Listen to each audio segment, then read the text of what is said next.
that being said, let's dive in because it's working and we just got to go with it. Kim, tell people about what you do, the work you do, and let's dive into this. Yeah, I am a functional diagnostic nutrition practitioner. I know there's a few FDNs here, so hi. I have been an FDN for 5 years, and I worked with Ruben 3 years ago. I started working with Ruben 3 years ago. I worked with you guys for about a year. And I focus primarily on gut health. If a lot of you guys follow, some of you guys follow Instagram because I know I've been on other like FDN videos, and so I do a lot of work with gut health, and I do a lot of nutrient works with nutrients and a lot of testing and putting labs together and protocols and helping people address the underlying root cause of their health issues. I love that. Yeah, and it's so funny how back when we worked with you, I feel like FDN wasn't as big of a thing as it is now. And I feel like it's really started to become this bigger thing overall, which is kind of exciting probably in a lot of ways. So tell people a little bit about it. And yeah, it has been a couple years. And part of the reason we wanted to do this live, everyone, is also to really talk about kind of the longevity of business. Because a lot of people, they think like, oh, if I can just quickly make this work and whatever it is. And I'd like to talk about the longevity. But let's go back to whatever it was 3 years ago. Where was business at before working with us? If I remember, we were like spending money on ads, like things weren't converting very well. Like walk me through that, and well, more importantly, walk people through kind of what things looked like. Yeah. So I was working a full-time job. I was in corporate, had a great full-time job that I'd been part of part of my career for 15, 16 years at that point. And I was running ads because I didn't want to do anything organic because I was like, well, I want the easy button. So I ran labs for several months. I hired an agency. I spent probably about 30 grand between the agency and the ads. Wow. And I think I got one client out of that. It's not, yes, yeah. It was very painful, which is, and I know you and I had been talking on and off throughout that entire process. And I was like really just trying to give it a go. I was trying to give it a real like honest try. And I really just didn't want to do the organic route. Totally. But ultimately, decided to I didn't want to give up on the ads either because I'd invested so much, but finally I had to accept the fact that it just wasn't working. It's hard to give up on something because in some ways you can convince yourself like you've learned a lot and they're going to get better, right? Because I mean, ads do usually get better the more money you spend on them, but it's interesting how it just didn't kind of have the traction. And now this isn't to say ads are always a bad idea or never a good idea, because lots of our clients use ads now and they've evolved in some ways. But walk us through a little bit of like maybe even why you're nervous about doing the organic route, because a lot of people either are nervous about doing organic social media marketing or they don't actually know if it will work for them. So why were you a little bit nervous about that? Yeah, I think it was a combination of things. I think one, I didn't really have a lot of time because in addition to working a full-time job, I also am a competitive cyclist. I compete in races that are like 50 to 100 miles, which is like a part-time job training for those. Because I'm competitive at these. And so but I also wanted to make my business work. Right. So I think I was really scared about the time perspective of like, oh my gosh, like organic is just so much work, which it obviously is work, but it definitely, I'm definitely a believer now. Right? So I think the other part of it too, which I think a lot of people probably can relate to, is that I had invested so much money at that point trying different strategies. And I was just like, all right, this is just one more strategy. Is this going to work for me? You know, and I'd seen like the results you were posting, but obviously like I was just, it wasn't that I didn't trust you. It was more like, I get that. I think I was exhausted. I get that. Investing. And I talk about that a little bit because I mean, I've been in your shoes as well. Literally yesterday, I calculated how much I spent on mentors in the last 9 years. It's a scary number. Well, yeah. You can be proud of it or scared of it, whatever it is. But tell actually me a little bit about that, because frankly, I was just probably at the beginning just another business coach, right? Just another business coach having a conversation with you. You probably were a little bit annoyed by me. Let's all be honest. You are persistent. Uh, persistent. Good. So Yeah, that's yeah. a good note. Be persistent. So, what got you to the place of finally being like, I'm going to spend more money on this? Because a lot of people, when they come to us, they've tried program two, three, whatever it is. Why did you keep on going versus just being like, I'm going to either try it on my own or just throw in the towel? Because I know the power of the FDN approach, like the work that Yeah. I'm doing. And just because I didn't have the business and marketing strategies to like get myself out there didn't mean that like I was failing. It just, I wasn't, I needed to get my message out there and I Yeah. needed to find a way to get it out there. And I knew just what I was doing. Like, I agree. I think ads can't do have a place. I think I needed to find my voice before I could do ads, which is, I understand that now Yeah. because that's where my failure was. And I learned that through Hmm. organic actually. Um, so I think that ultimately I was like, if I don't do this, then I'm going to just keep spinning my Right. wheels. Like this is like, if I don't do this, then what am I going to do? And at that point, I really didn't know because I had tried several other things and I was getting some results. It wasn't like I was making $0, but For like sure.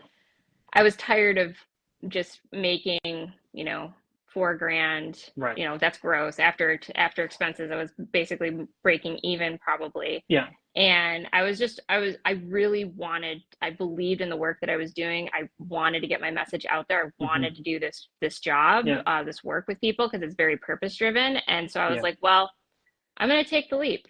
Yeah. Like you and I had talked on and off for like probably 6 months. Yeah. And finally I had a frank conversation with you and you helped, you gave me space. Like, I think that was part of the Right. reason too, is like you gave me a lot of space to come to this on my own with also some guidance as Yeah. well. And you also just, you had so much confidence, I think, too, in Yeah. that you could help me and you were like, just give this a try.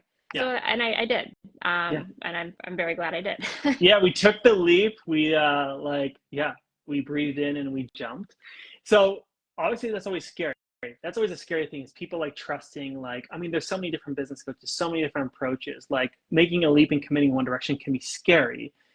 Why don't you tell people a little bit about the things that started to move the needle for you? And you can go as in depth as you want. You don't have to hide any of the strategies that we taught you. You can just lay it all out there. What do you feel like, whether it's one, two, or three things, whatever it is, actually started to move the needle for you in a positive direction? Um, I mean, I lean into all the recommendations that you guys had for me, right? Mm-hmm. I think that was the first thing is that I put my own preconceived notions aside and I just Right. did what you guys said because if I do what you say, then I should be getting the results. And if I don't, then Yeah. we work together to try to figure that out. Yeah. So I think that was the first thing that like helped me move the needle as I got out of my own Yeah. way. I think another thing that really helped was looking because I already had a bit of a following. So Instagram is my primary lead source. And Mm-hmm. so I had been on Instagram for, I want to say either a year or 2 years at that point. I can't honestly remember.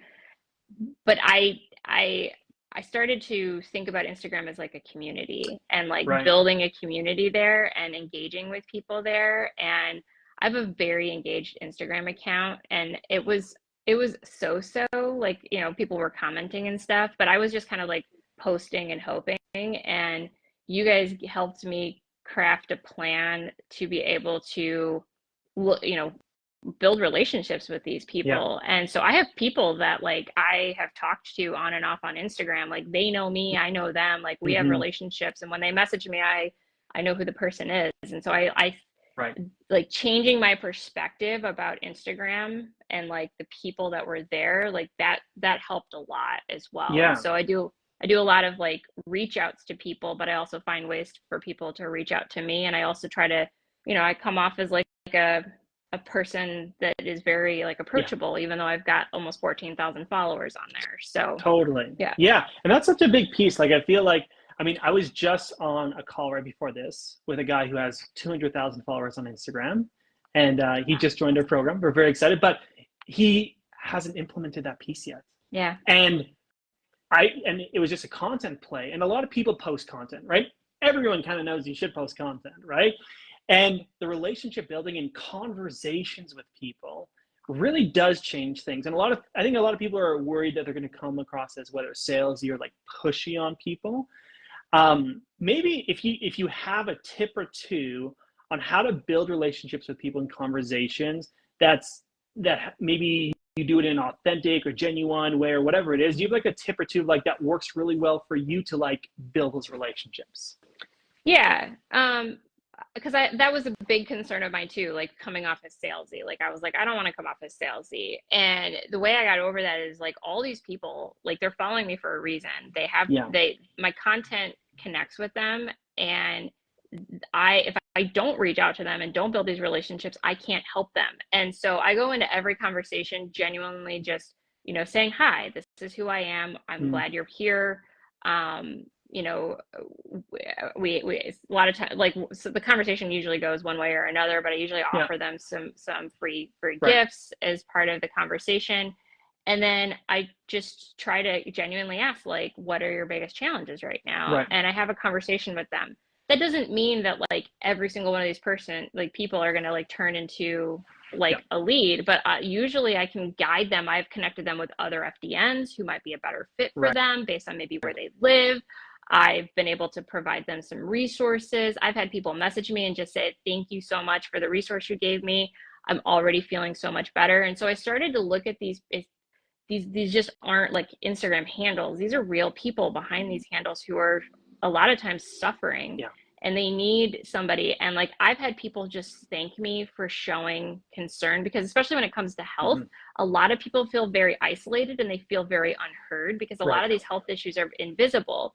And so even their partners sometimes and their friends and their family don't even Right. understand. And so a tip, this is me kind of going on a soapbox here a little Yeah. bit, Yeah. but like a tip is just like is realize these people have real problems, and Hmm. maybe they're not going to ever spend a dollar with you, Hmm. but we're here to like help them. And I so love I that. giving them my goal is to like my Instagram is like I want to make people's lives better regardless of however I'm doing it. I love that. And I think, and I've always kind of told people like over caring and like over delivering, like let's say in the DMs, is not only just a good thing to do as a human, but it's actually like very effective as a strategy, right? Yeah. And that's where you can use the whole like serving and caring about people in a strategic way. There's a lot of people who they're like, oh, I just care about people, I can't sell to them. And that's a different issue. But this is like caring and like, and you, like you said, if they weren't a good fit for you, sending them somewhere else. You weren't like completely biased that everyone had to work with you. You were open minded and caring to figure out what's best for them. And if you were best for them, I'm sure you then offered them on calls and Yeah. had chats with them and sold to them, Yeah. right? No, I love that. And I think some of those simple things can be so underrated of just like giving a shit about people. And I feel Yeah. like, and as a business owner, it can ebb and flow. Even in myself, sometimes my mindset is like, oh, Ruben, you need to pull it back, like dig deeper with this person. Sometimes I'm like, oh, this is amazing. I'm just caring for people. Like it can ebb and flow a little Yeah. bit, but For sure. maybe walk people through, because I know you worked with CCI. Was it for a year? Was it 9 months? It I was kind of like forget. I did three I did like 3 16-week engagements, so almost a year. Almost a year. Um, Okay. yeah, I took a break over the summer because I was mountain bike racing. I get that. I get that. So Yeah. walk people maybe through the progression of your business and like how long it took from you to go from like averaging the $4,000 months to like how long it take you to then have some of the bigger months. Because I think it's helpful for people to have a timeline Yeah. because everyone's used to seeing like get to 10K months in 30 days. Like what was your timeline if you don't mind sharing that? Yeah, I think I was averaging like 4K before I joined CCI, just under 4K. I think it was like 3,800 before I joined Yeah. CCI. And my first couple of months, I probably was still averaging that, mostly because it was during the holidays and I was still trying to like get out of my own way, Yeah. honestly. Because Yeah. I was still running the ads at the same time for like an extra month Yeah. while I was Yeah. with CCI. So I was like, I just wasn't, once I committed though, it was a month later that I had my first 5K month. Right. So it really didn't take that long. It was the first time I'd ever had a 5K month ever. And then I Right. had several of them over the course of, I think my first 5K month was in March, and then I had several throughout the year. And then I think I ended up, while I was still with CCI, I ended up having an 18 plus K month. Right, right. So it took some time, and I Did. think that's really important because when people come into a business coaching program like ours, sometimes they will shoot up the first month, right? There are those situations, but there's a lot of people who it takes like a couple months of us for us to build in the right direction. Just in the same way with a lot of people that we help with their health, right? For some Yeah. people, it's not like night and day month one. And so I love that realistic standpoint of like, hey, the building blocks done correctly over time create this big change, and then the business grows quite a bit. How did it feel to have that big month, the 18K month? I know you're making more now, but how did it feel that Yeah. first one? Um, yeah, it was wild. You sent me a screenshot I did. I did. recently of something I said to Jake at the time, and I was like, I think I was my jaw. I had to like pick my jaw up off the floor when I realized it was like an Yeah. 18K month, and so it was really exciting because like I really wasn't trying to leave my corporate job because I had a really good. Yeah. So I Totally. wasn't try and so that goes back to like I wasn't looking to have like insane growth overnight. I wanted to build sustainable business to even decide if I wanted to do this like Yeah. long term. Um, but yeah, it was really exciting because it meant that to me, like every sale means that's one more person that I'm helping. There's one Yeah. more person whose lives are going to change. And so I was really excited about the people I was working with. And it was really Yeah. exciting to like see the results of all the hard work I'd been putting in. 100%. Yeah, it's moments like that that make the 30K spent on ads worth it. Maybe, maybe Maybe almost, not quite. they're paid off already. So it's yeah, it's way in the it's in the past now. They're So paid off. No, I yeah. love that. Let's talk briefly because I think we only got about 5 more minutes here because I don't want to take up too much of your time. Let's talk about after CCI Mhm. because there are so many people. I hear it all the time. They're scared to join a certain program because they're like, well, what if I get results in the program, but afterwards, like things dry up and like basically like the business coach was just like giving me the fish, not teaching me how to do it on my own. Why don't you walk maybe people through the year and a half, whatever it was after CCI, and if what we taught you was able to sustain you still, and if you still even use some of it today. Yeah, I am still using the strategies I learned in CCI to this day Yeah. with my business. And I've been out of CCI, I think my last month was January of 2023. So we're talking almost 2 years Yeah. now. Um, I've been able to, again, I wasn't really looking to leave my corporate job. I decided a few months after I left CCI that it was actually going to be feasible. I had like proven to Mm. myself, and I was like coming to terms with it too mentally to like, okay, it's okay Yeah. to leave. It's okay to like change your career basically Yeah. and make this full time. And so that's where I started to like really put the wheels in motion, and I like went all in with every free moment I had. And that 2023 is where I saw a ton of growth. And so I was able to leave my full-time job, like feel comfortable because I was also like trying to build like a cash runway. So I had savings so that Totally. like when I did leave, if I did have this like month that was down, I like would be okay financially. And Yeah. so finally at the end of summer of last year, so we're talking like September of 2023, I was able to leave. And so now I've been full-time in my business since September of 20 end of Yeah. August actually of September Just over a 2020. year. Yeah. Yeah, end of August of 2023. So yeah, we're talking like 15 months now. I And love that. business has not slowed down. Obviously there's No. a down month here or there for a variety of reasons, but Yeah. like I'm I actually have 2 employees. I have people that work for me now. Yeah. I'm able to maintain my lifestyle, and yeah, it's been awesome. That's what it's about. Biking in the mountains and helping people during the day. That sounds Yeah, fantastic. I don't, I, yeah, yeah, yeah. it's the I dream.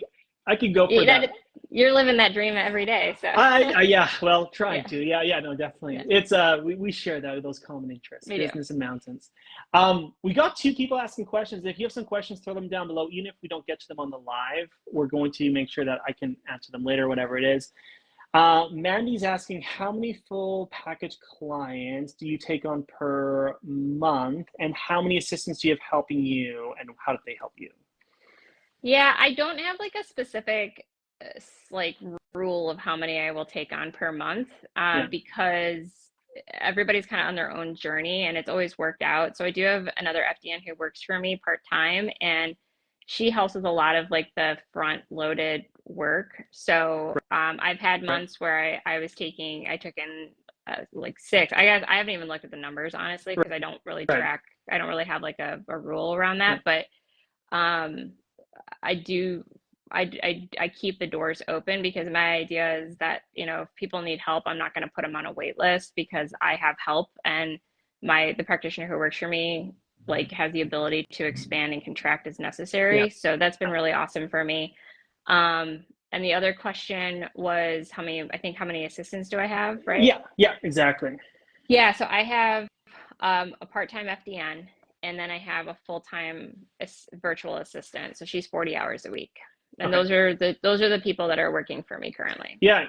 Usually the first hire is the VA for someone, and then oftentimes it'll be someone to help with the delivery, just because when you're taking on a lot of clients, especially in your space where it's the delivery is quite heavy lifting Yeah. at some points, it's really nice. Dina is asking, how long did it take you to get to those 18K months? I don't know if that's from starting in the business or starting in CCI, but yeah. Starting in CCI, my first 18K month was like 10 months after I started with CCI, but that was also by design. So Yeah. it happened. I joined CCI in like mid-December, and I had my first 18K month, like again, like 10 months later. But in the summer, I travel a lot, and I mountain bike race, and I was also working full time. I did not want to have exponential growth. Right. I purposely had like wanted to build up slowly to that. Yeah. Could I have easily? Because my first 10K month was only a couple months after joining. Absolutely. Right. I had a really good like second or third month in CCI. And it could have been a bigger month, but again, I was getting on the cusp of starting my mountain bike season, and I had to slow down, or I wouldn't have been able to bike race and Yeah, travel. So I get that. yeah, Priorities. So yeah, 10 months, but probably could have done it sooner depending on time yeah. availability. That's a great answer. Two more questions, and then I'm going to let Kim go. Carla's asking, how many hours were you putting in for CCI skills, et cetera, while working your full-time job? Um, Again, I didn't really track it, but a lot of like when I had free time, that's basically when I was doing Right. it. So, you know, I probably tried to do an hour or two during the week, and then on weekends when I had a little bit more time, I would put in a few extra Right. hours. So So maybe it like really wasn't, 10 to 15, maybe somewhere in there. yeah, probably 10 to 15 hours a week is pretty fair. Okay. Yeah. Yeah, that's quite average, I would say, for a lot of people we work with. Okay, last question. Shafali is asking, out of the 18K revenue, how much goes towards expenses, paying ads or assistants, etc.? Like, so net income, I guess people are wondering about. Yeah. Well, my income now is 25K. I average 25K months, and so I track it a lot better. So I can't really answer the 18K, but I've Yeah. started tracking like my gross versus my net, and it really depends on if it's a tax month or not, but Mm, I usually have somewhere between a 30 to 55% profit margin. mm. So it really, like I said, it depends on the month. So a lot of times I'm taking home 50% of that after I pay all the expenses. Right, right. Yeah, yeah. That's Yeah. awesome. Great answers. Thanks, folks, for asking. If you have other questions, you can still feel free to comment them down below. But I do want to just respect Kim's time and just thank you for coming on. Is there anything that you would like to say as a last, whether tips, strategy, or whatever it is for people who are listening to this now or on the recording? Yeah, I think a couple things is that first of all, like if it's on your heart to grow your business and just things aren't working right now, it doesn't mean that they're never going to work. I Mm, spent years feeling like nothing was working, and then right. I finally took the leap of faith, and here I am today, full time in my business with employees. So it is really possible. Is Mm, sometimes you just haven't tried the right strategy for you because there's a lot of strategies out there. And that's one thing I like about CCI is that like you aren't like this is your strategy and this is the only way to make money. It's like you work with the person based on like what they want to do. yeah. So I think that's one of the things is like if it's on your heart to do this, you absolutely can make it Yeah. happen. Like people, there's so many people out there that need you, whatever your services are, whatever you do. Yeah. And so I think that's the big thing that I want people to take away from is just like, I had a lot of fears. Like there's a lot of fears that usually Yeah. comes with investing in anything in yourself and such, but a lot of times like it's kind of just you getting in your own way. Like I was getting in my own way, Yeah. and I took the leap of faith and kind of trusted the process, and here I am today. So, and I'm really grateful that I did. No, I love it.